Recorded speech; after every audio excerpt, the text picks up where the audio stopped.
She said, ooh.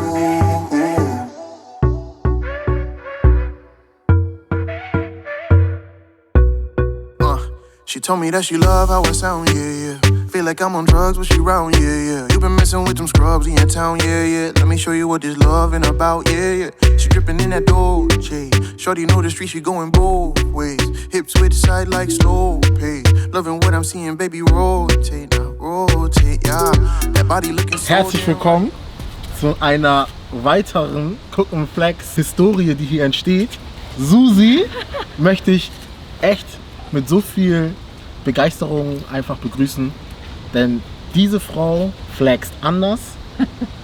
Sie weiß, wie man Leute inspiriert, wie man sie catcht, wie man sie mitnimmt und motiviert. Aber ich möchte nicht zu viel vorwegnehmen. Erst einmal schön, dass du da bist. Ich freue mich echt da zu sein, hier in Hamburg, ehrlich. Also es ist schon lange her, ne, dass wir uns in Hamburg wieder getroffen haben.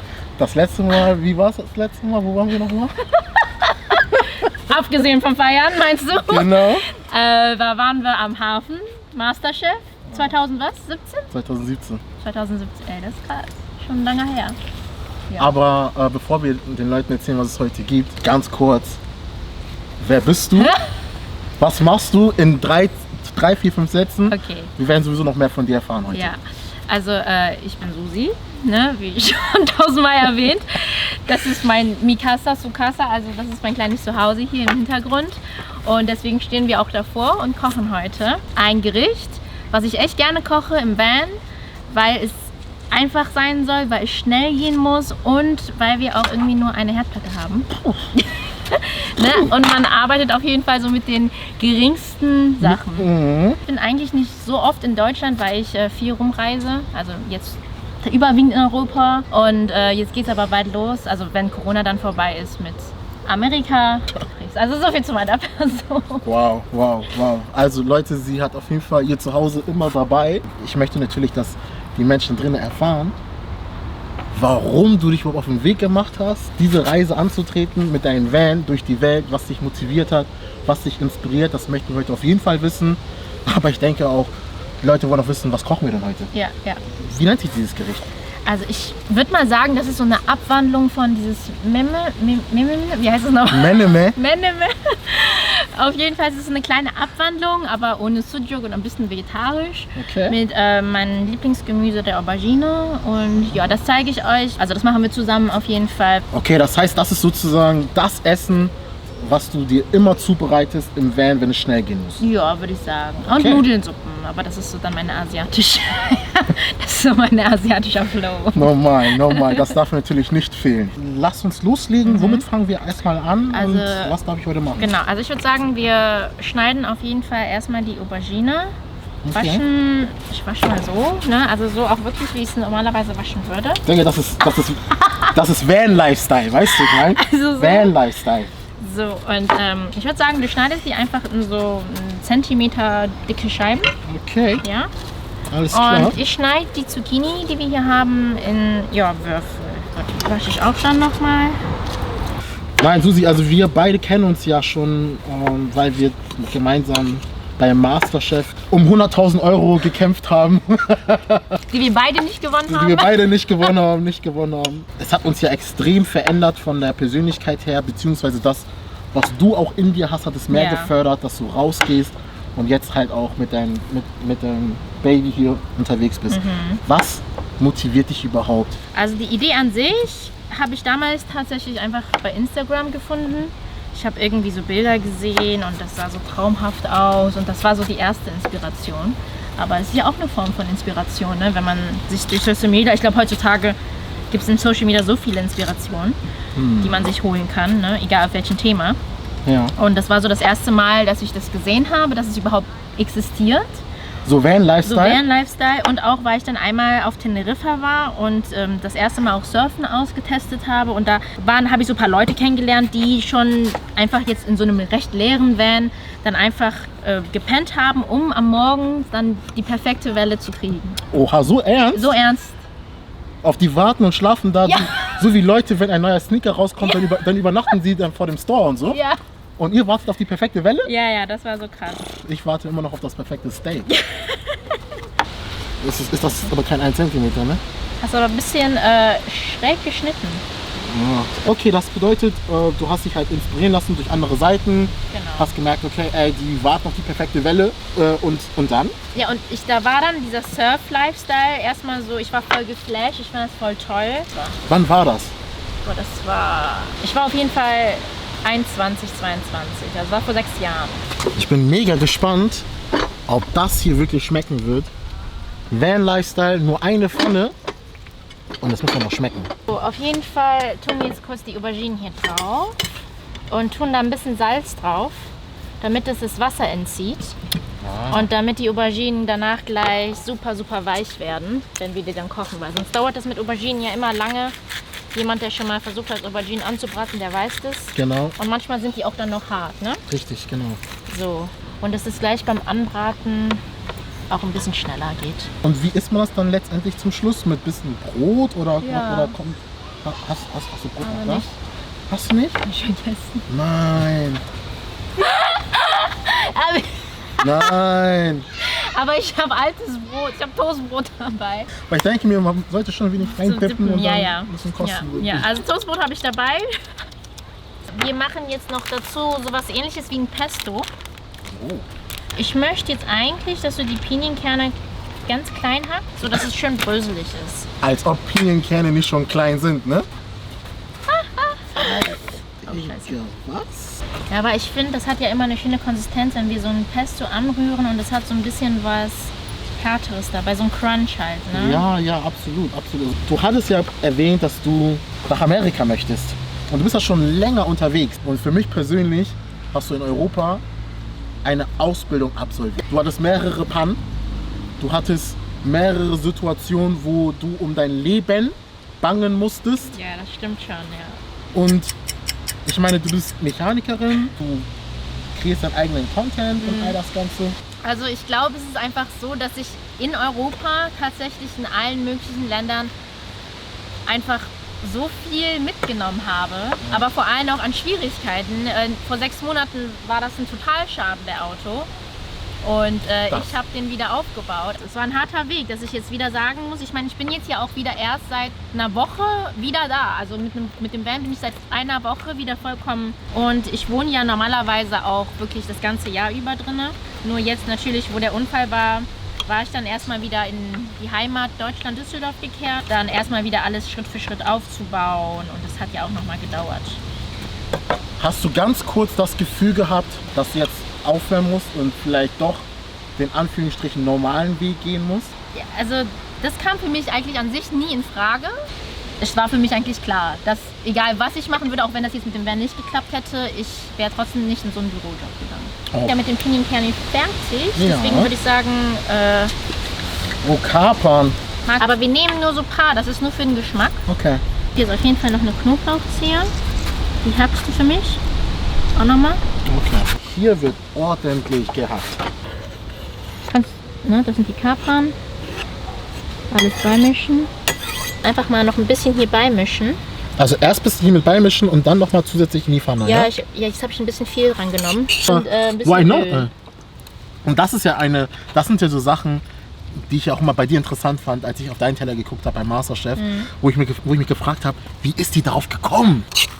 Und ich meine, da siehst du schon, das ist ein recht schönes Pesto schon geworden. Oh. Super. Das ist ein wirklich typischer Campingherd. Ja. Und ja, das Problem ist halt immer, die gehen relativ schnell leer. Man versucht schon sparsam zu kochen, weil das hält so für 2-3 Stunden durch. Ach, für 2-3 Stunden durch? Dann musst du schon schauen, dass du schnelle Gerichte kochst. Schnelle Gerichte, und deswegen ist das so auch so ein Gericht, wo man sagen kann, hey, das ist eigentlich ziemlich cool. Nächstes legen wir quasi die Auberginen da rein. Also ich tue jetzt noch mal ein bisschen Öl.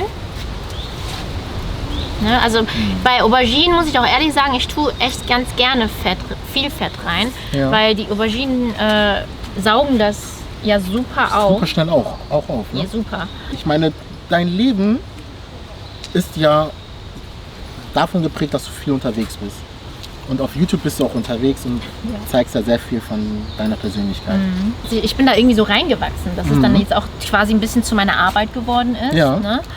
Aber nichtsdestotrotz mache ich mir da nicht so viel Druck wie viele andere Content Creator, sage ich mal. Ich fühle es gerade, ich habe gerade Spaß und dann nehme ich die Leute so mit. Und auch vor allem, auch was sich bestimmt auch der eine oder andere fragt, kannst du damit, mit deinem Spaß, kannst du damit auch Geld verdienen, dass du es dir auch leisten kannst, diesen Lifestyle zu leben? Ja, definitiv. Ich mache das jetzt auch schon 2-3 Jahre. Das ist einfach so ein Beiprodukt gewesen, weil das wollte ich so oder so machen. Ja, und das kann ich auch zu 100% unterschreiben, weil als du von deinen Träumen gesprochen hast, da war das hier noch gar nicht am Start.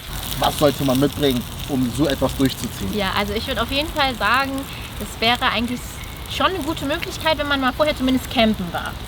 Ob man weiß, man findet Zelten toll oder vielleicht mal auch aus dem Auto heraus schlafen. Die Auberginen sind relativ goldbraun angebraten, auch sehr vollgesogen mit Öl. Das kann man, glaube ich, sehr gut sehen. Ja.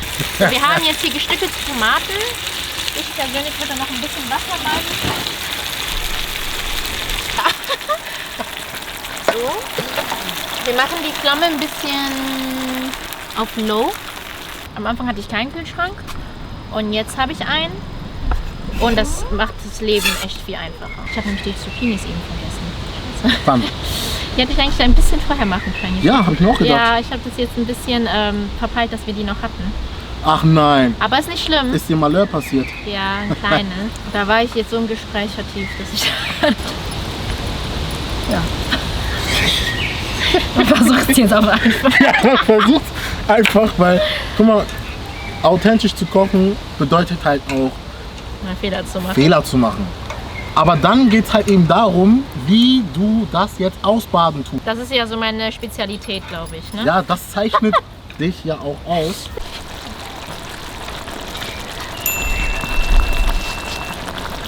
Ein Petersilie nehmen, Ja. eine Handvoll, und das kannst du jetzt dann auch ruhig relativ grob hacken. Okay. Und ich nehme jetzt das Pesto, weil man sieht jetzt, die Auberginen sind sehr weich gekocht. So einen guten Löffel. Ich meine, das kann man dann einfrieren im Kühlschrank oder so und das für andere Sachen benutzen. Mit dem Tomatenmark wird es halt jetzt sehr dickflüssig, dass man da nochmal einfach genug Wasser hinzufügt, dass das schön cremig ist und nicht zu dickflüssig wird. Okay. Das ganze Wasser muss einfach nochmal nachgewürzt werden. Das ist jetzt ein bisschen Thymian. Ich finde, das kann man auch immer schön nochmal reintun. So ein kleines bisschen. Ein bisschen Chili, getrockneten. Ich liebe Chili. Und rote Paprika haben wir noch. Rote Paprika. Ja, das alles jetzt aus meinen Asservatenkammer. Wie gesagt, man könnte auch ein bisschen Zucker reintun, um diese Säure der Tomate ein bisschen auszugleichen. Okay. Das haben wir, schau mal, das hast du bestimmt auch noch nie gesehen. Was ist das denn? So, man sagt, das ist so Eiszucker. Eiszucker? Ja. Und das ist anders als Zucker. Also lutsch einfach mal dran. Ich weiß nicht, ob du das merkst, aber es ist nicht wie Zucker. Sagen, wir hauen schon die Eier jetzt gleich rein. Tun wir die einfach nur so drauf, oben drüber. Der ist aber kaputt gegangen. Das ist okay. Und dann nochmal hier. So. Guck mal, jetzt nur den Deckel drauf. Ja. So, dass das schön. Das sieht oben. schick aus einfach. Ja. Mit dem Grün sieht es wieder anders aus, ne? Ja. Yeah. Also ich habe hier noch ein bisschen Brot übrig aus Dänemark lass mich nicht lügen, vor 2-3 Tagen. Okay. Ich habe jetzt einen Hausfrauentrick für altes Brot, was man normalerweise, die meisten nehmen Brot dann ja als Croutons. Hey! Sorry. So, Okay. so Two-Face einfach. Sie hat ganz kurz Attitude gezeigt, so auf. Wenn man hartes Brot hat, einfach mit Wasser begießen. Total suspekt, ne? Naja, Und aber so geht man ja auch vor, wenn man Frikadellen macht. Ah! Ja. Und das ist jetzt mein Vanlife-Ofen. Da kann man echt tatsächlich mit dem Ding backen, obwohl man keinen Backofen hat. Ich weiß auch nicht, wie das funktioniert, aber es funktioniert. Wir backen jetzt Brot da drinnen. Ja. Boah, stark. Minimalistisch, einfach. Also man sieht jetzt ja, ist zwar ein bisschen verbrannt, aber machen wir nur diese Ecke weg. Hat man tatsächlich knusprige Brötchen wieder, ne? Heftig. Also der Hausfrauentrick, da kann man ein altes Brot halt wieder essen und verwenden, ne? Wow. Als Brötchen. So, wir sind jetzt fertig. Das wird jetzt verschlungen. Ja. Frisch gebackene Brötchen. Ja. 3 Tage alt. Aber was wirkt wie neu. Hier. Ich habe schon eine leichte Vision, wie ich das Ganze machen würde. Ne? Mit dem Pesto auch noch. Ich sehe das so, dass ich Pesto ein bisschen einstreiche. Das klingt gut. Dann bin ich jetzt auf der Suche nach ein wenig Ei. Habe ich auch hier. Und jetzt wird diese Ecke hier gegessen. Also alles mit einer Pfanne. Ich glaube, wenn du nicht aufpasst und weiter redest, hau ich das alles weg. Das schmeckt so lecker. Vor allem auch diese Paste, ich kann es nur empfehlen, das wie so Butter zu behandeln. Dann versuche ich das jetzt mal auch. Das schmeckt richtig gut.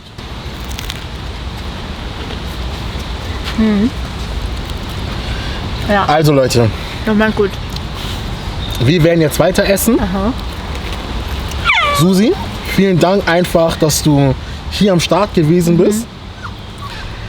Wir wünschen dir, und ihr wünscht ihr natürlich selbstverständlich auch, alles Gute für die Zukunft und deinen Weg nach Amerika. Wir werden alles verfolgen. Danke, dass du hier gewesen bist und ihr wisst Bescheid.